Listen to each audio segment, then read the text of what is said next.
The perfect start to any televisual motoring feast.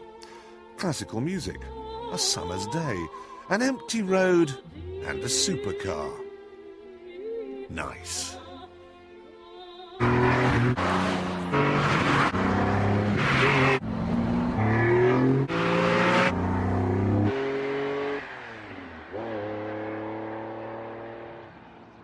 Nice, but not nice enough for extreme machines.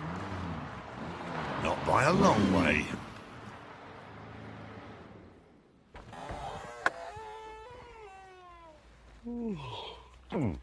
Sorry, excuse me. You know, the Lamborghini Diablo has a problem.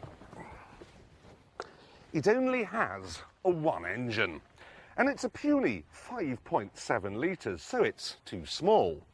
Now, if it had two and they were 8 litres each, well then, you could do this.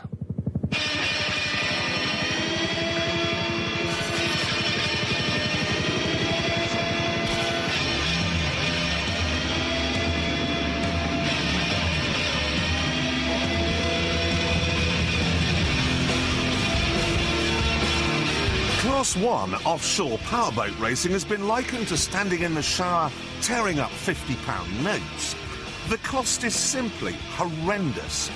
Not only do you need two of those 1,000 horsepower engines, but two 4-speed gearboxes and two propellers. You even need two drivers. In Class 1, you get a big bill, and then you double it. But an enormous amount of money isn't enough. Colossal horsepower isn't enough. You see, water, as you'll no doubt have noticed if you've ever tried to wade anywhere in it, is sticky stuff. It slows you down.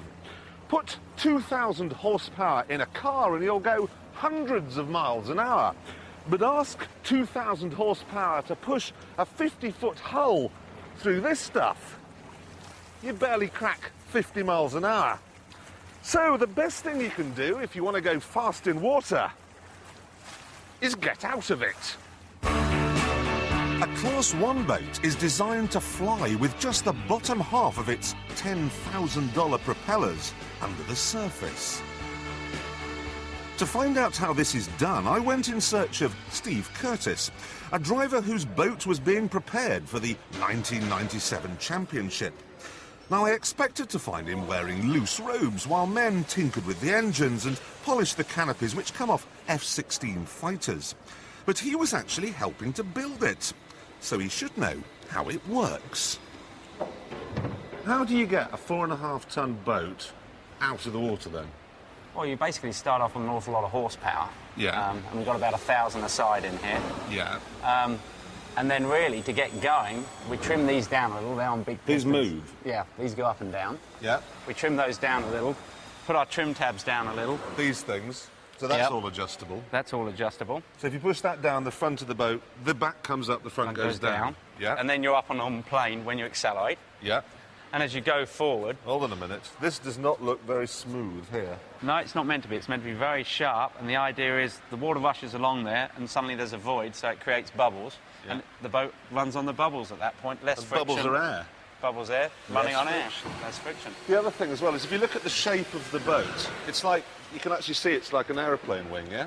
Very much so. We're working on this getting narrower and larger and then tapering away to give us lift, just like an aeroplane wing. And then in here, I saw some tanks. That's a bow tank. That we can pick up water as we're going along, just in case the front of the boat's running too high. You can weigh it down a little bit with water. Scoop it up. Just scoop it up off the sea. Pointy front end, aerodynamics now. Aerodynamics, Starting cut to through the air. understand that. And then in here, right, air rushes in, yeah? Yep. What's to stop it just shooting out at the back again? Well, we've got a little wing on the back which we can put down, which creates even more lift. Why is there a number underneath here? Oh, that's just in case the crew crash the thing and it goes upside down. They know which boat it is. Because it's all set up for flat seas, this, isn't it? Yeah, it's all set up for, you know, flat water, perfectly trimmed for high speed, about 150 miles an hour in the flat. But the water, the sea, isn't always flat. Well, you're just about right there.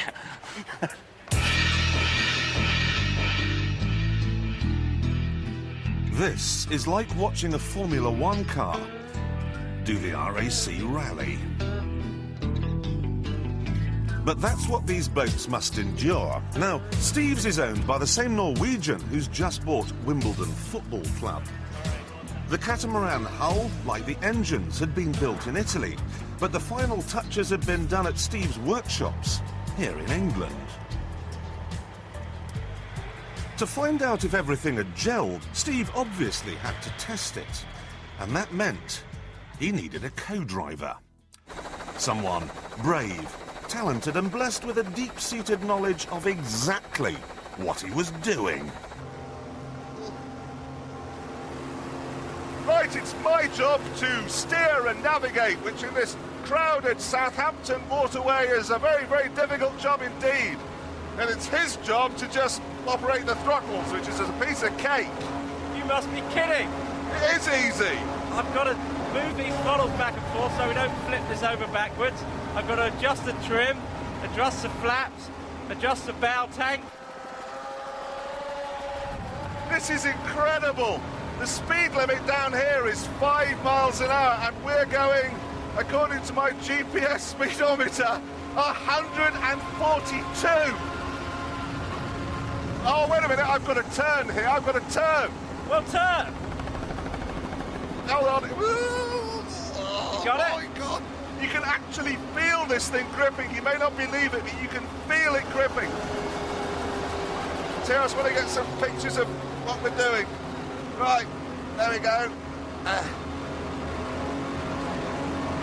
Well, it shows how easy it is to drive. You can even take photos of me when I'm going along. Can we lose the helicopter? Yeah, grab hold of the wheel with something. It might help build up my confidence. I've got it, I've got it. All right, here we go, into third. Oh, that's unbelievable. How often do you crash these things? You have an accident a year, I would think.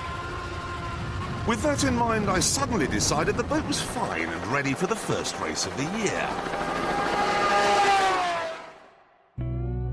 In Capri.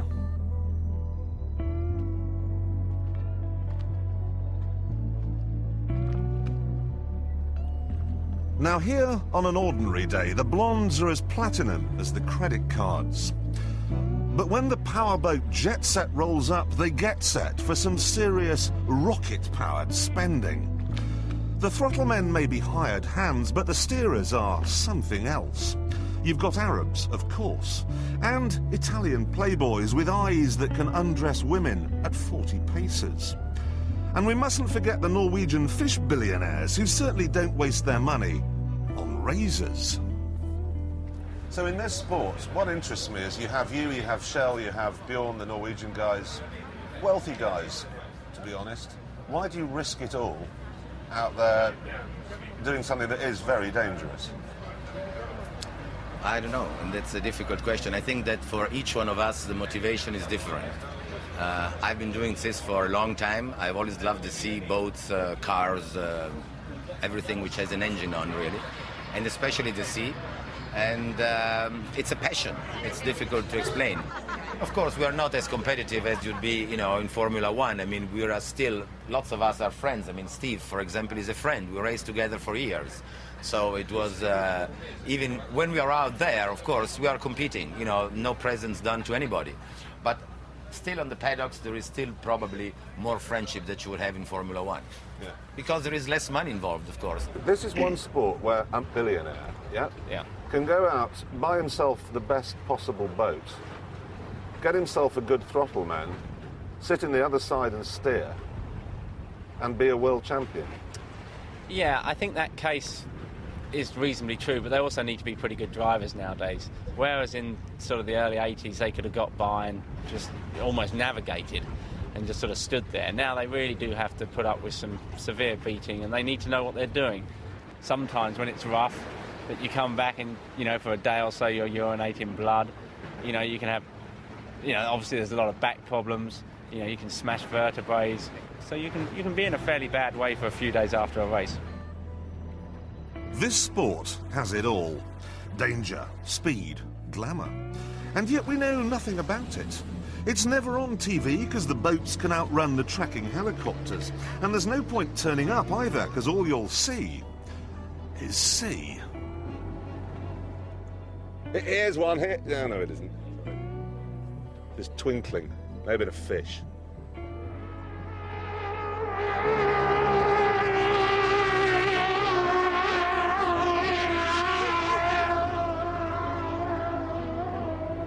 There you go. Another 12 minutes, it'll be back.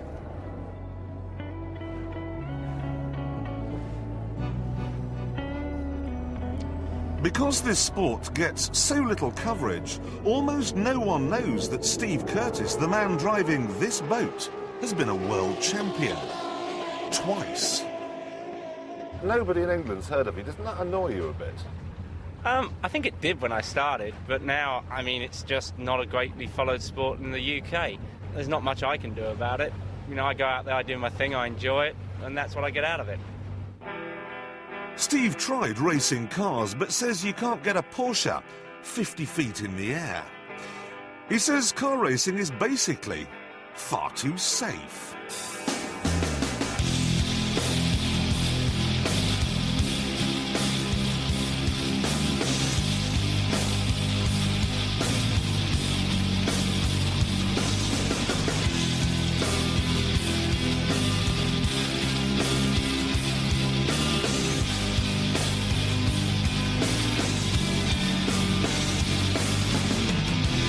Car racing, however, is organised. Moments before our powerboat race was due to start, and for reasons that were never made entirely clear, it was cancelled.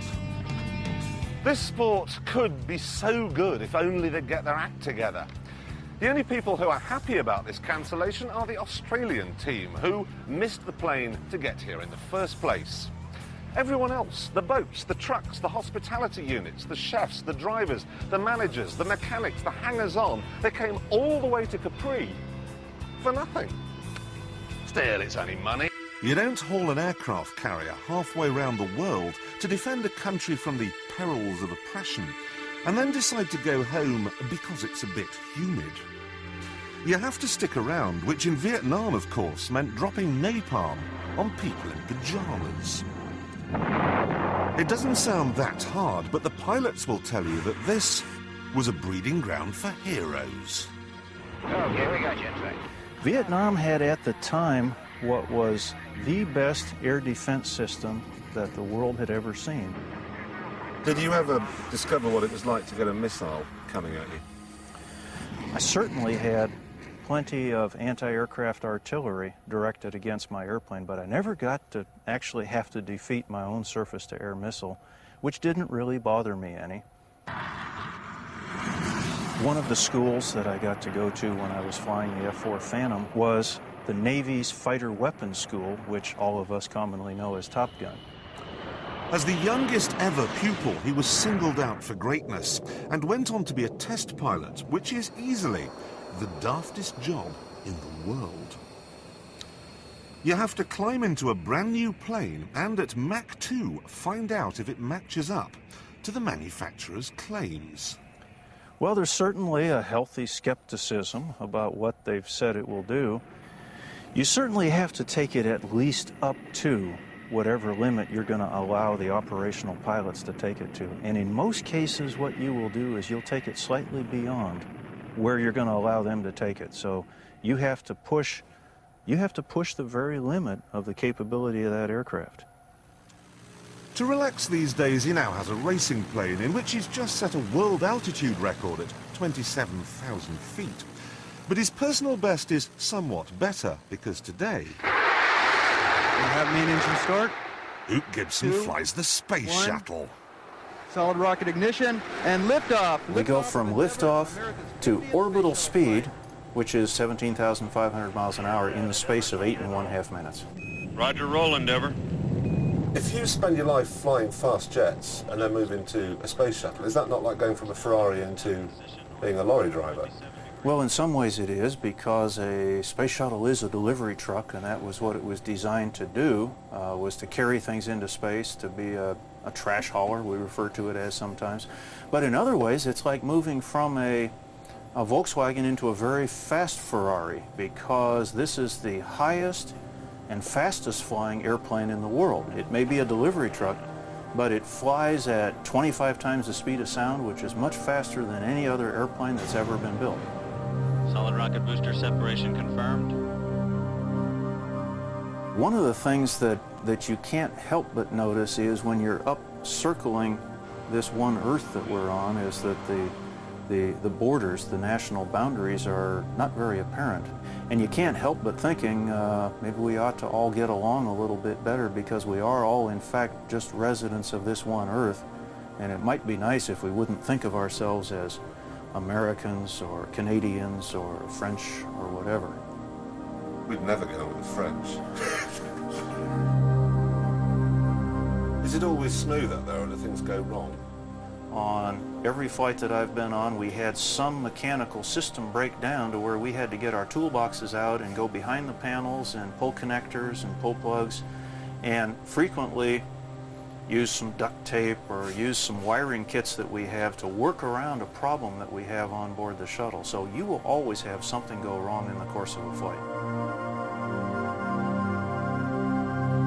When you're coming back in after all, but you want to get back into the atmosphere again, it must get enormously hot.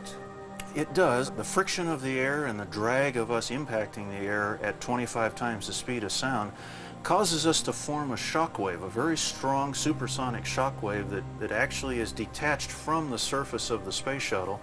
And that shock wave will be as hot as 30,000 degrees Fahrenheit, or about 9,000 degrees Kelvin. The surface of the sun is only 6,000 degrees Kelvin. But you just have to glide it down, don't you? There's no power when you come back into the atmosphere.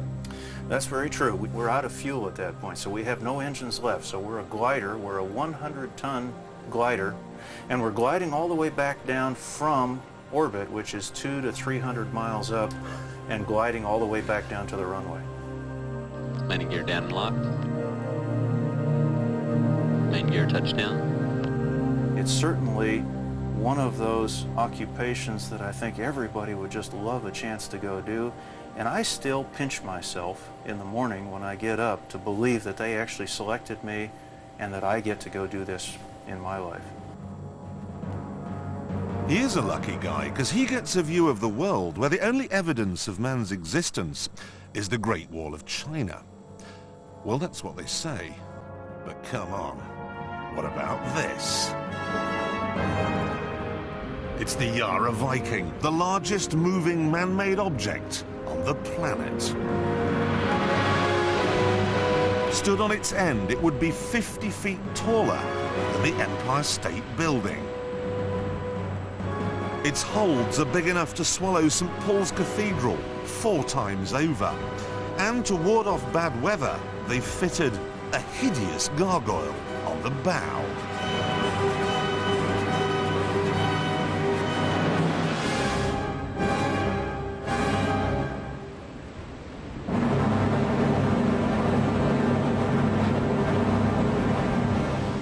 Well, that was a great plan. Worked a treat. But then, what do you expect? I mean, we are going round the Cape of Good Hope, just off the tip of southern Africa, right in the middle of winter. I hope this thing's got a big engine.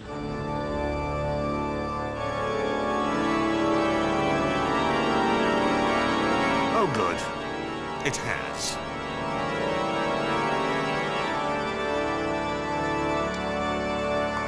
That's wrong, and that should be lit, I'm sure of it. That's the gearbox. Boiler. Another boiler.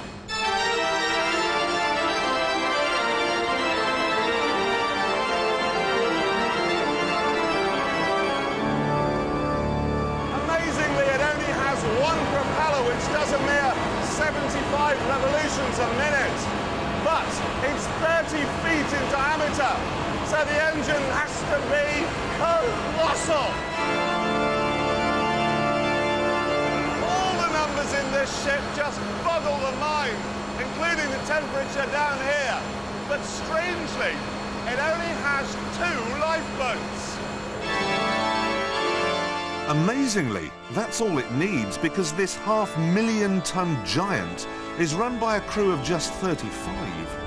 And to the consternation of various coastal seabirds, most of them, including the captain, learned to drive in India. I've been to Bombay and the standard of driving there is shabby. So, but we are not on the roads, we are at sea. Is that safer then? It's much safer and we are most qualified individuals. We are professionals. Professionals, right, yeah. How fast does the ship go? When fair weather, she could do as much as 16.5 knots.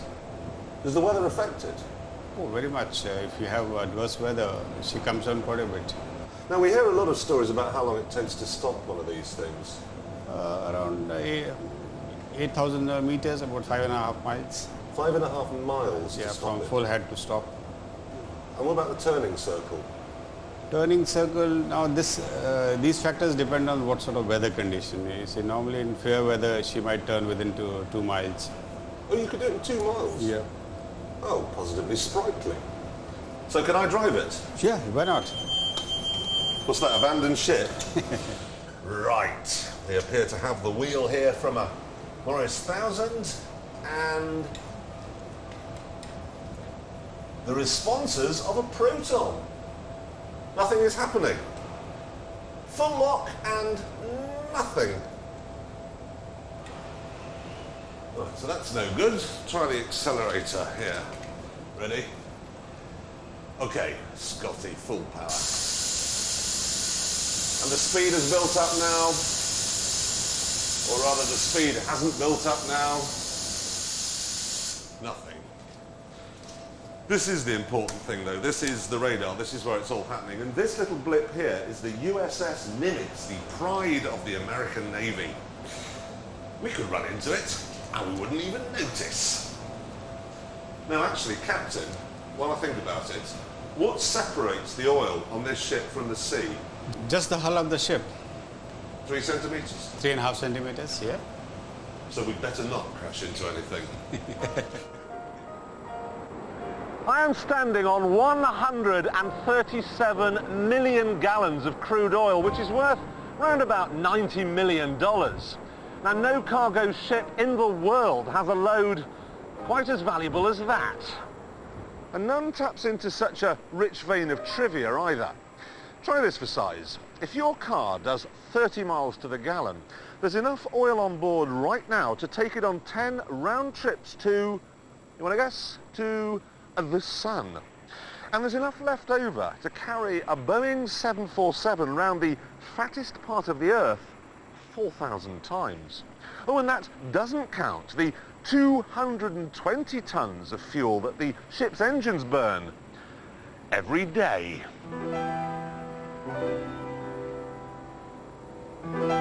But the cost of keeping her fed is nothing compared with the cost of keeping her going. Take her through the Suez Canal and the lockkeeper will send a bill for £400,000. In the Iran-Iraq war, she was hit by a missile and it took £40 million to get her back in the water. And now, the water is eating her. They can paint the huge deck until they're red in the face, but one day, man's biggest maritime achievement will have to be scrapped. Then what do? You can't just sink it, you can't let it rot, and you can't break it up in a port either, because there's no port anywhere in the world big enough to take a ship like this. You're stuffed. No, you're not actually. You see, when the scrap value exceeds the cost of keeping the Yara Viking going, it'll be taken to Bangladesh, where at high tide, it'll be rammed into the beach. And then the locals, who earn £1 a day, will tear her to pieces.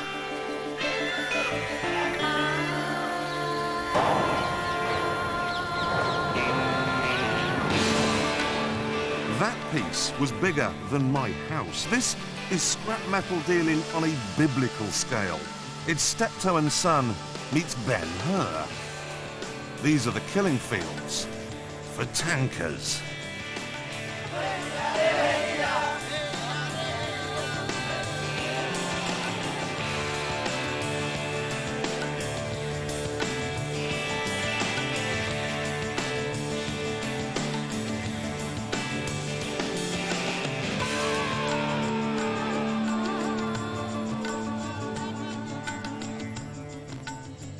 Watching a tanker being pulled apart largely by hand was one of the most awesome spectacles I'd ever seen.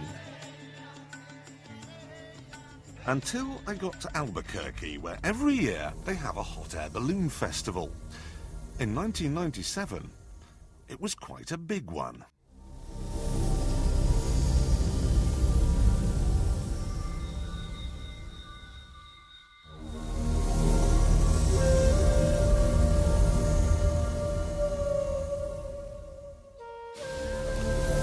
As dawn broke, a world record began to fall.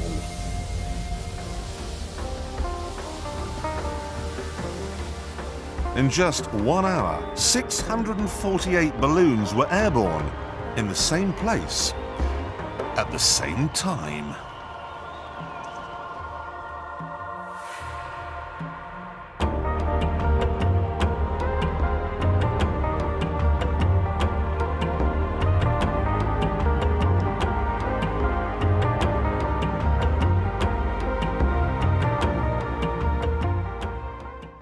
It's the end of the programme right now, and I know the only decent bar in Albuquerque is that way. And we are going that way. Brilliant. Just bloody brilliant.